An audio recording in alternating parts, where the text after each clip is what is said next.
こんにちはなのだ。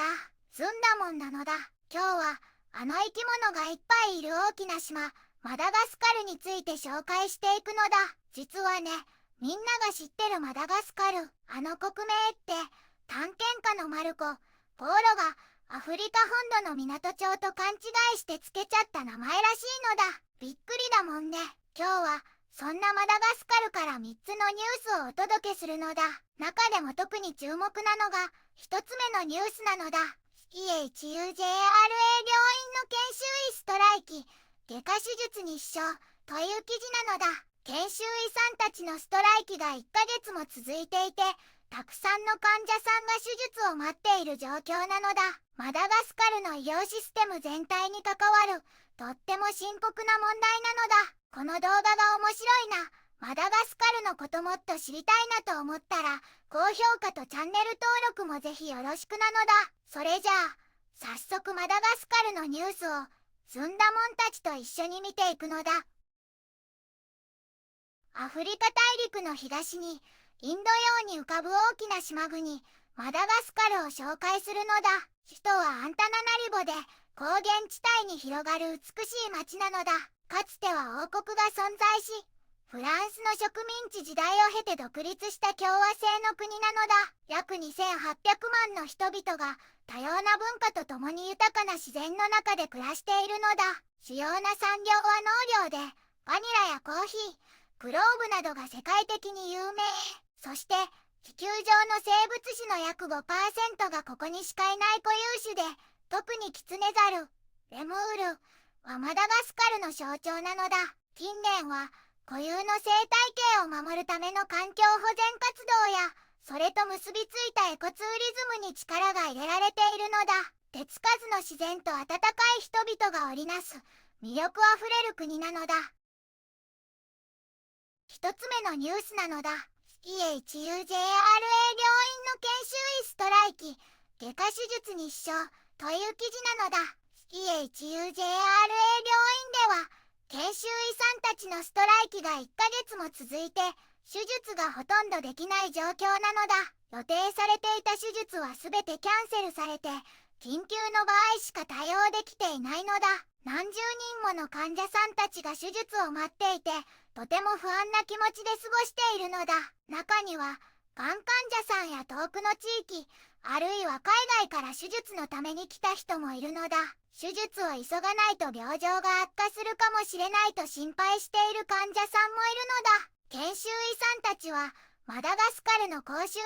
生が軽視されていると訴えているのだ。医療システムの改善、新しい医師さんの採用、医療予算を 15% に増やすこと、そして他の省庁と同じような合意議定書の署名を求めているのだ。彼らはこれらの要求が満たされるまでストライキを続けると言っているのだ。病院側は研修医さんたちが職場に戻れば手術を徐々に再開できると説明しているのだ。でも昇進や退職、海外への移住などでそもそも医師の数が足りないという根本的な問題も抱えているのだ。この状況を解決するには医療システム全体を見直すことがとても重要なのだ。2つ目のニュースなのだ。工業アンバトビー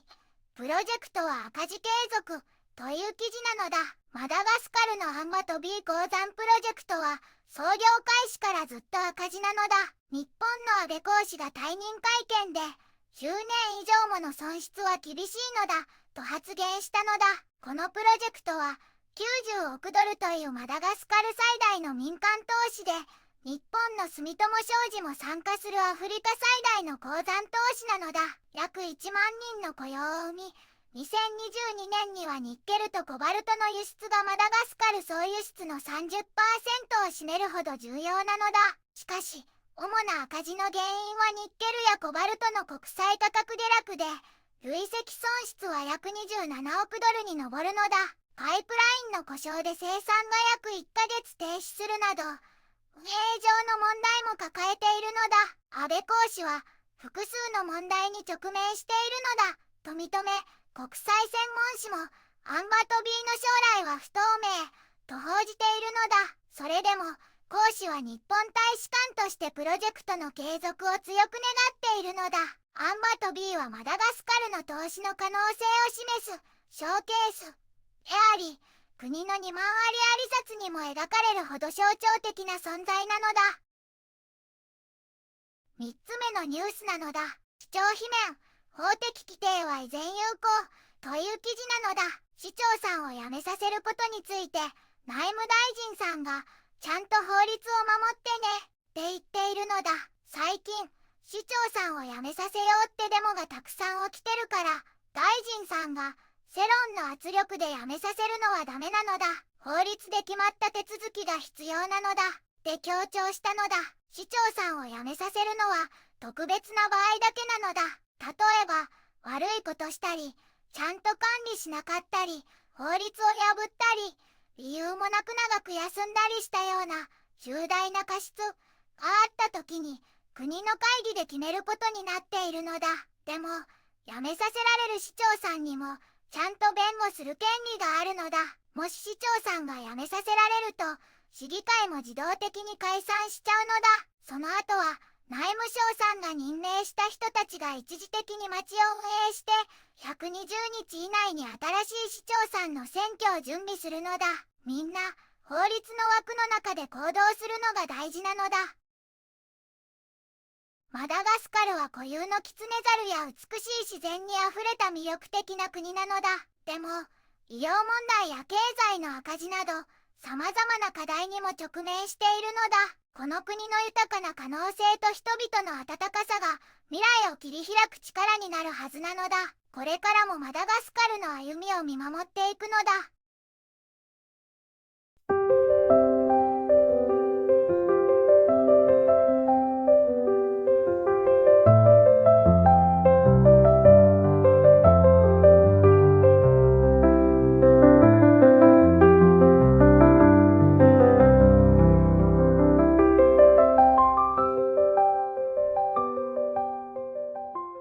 こんにちはなのだ。この番組では世界のあまり知られていない国や地域からちょっと不思議でちょっと感動するニュースをお届けするのだ。日本ではあまり話題にならないけど、世界には僕たちが知らないままの出来事や優しさや驚きに満ちた物語がたくさんあるのだよ。テレビでもネットでもあまり見かけないけれど、本当はもっと伝えられるべき小さな世界の声、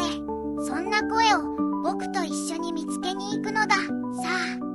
一緒に知られざる世界の旅を始めるのだ。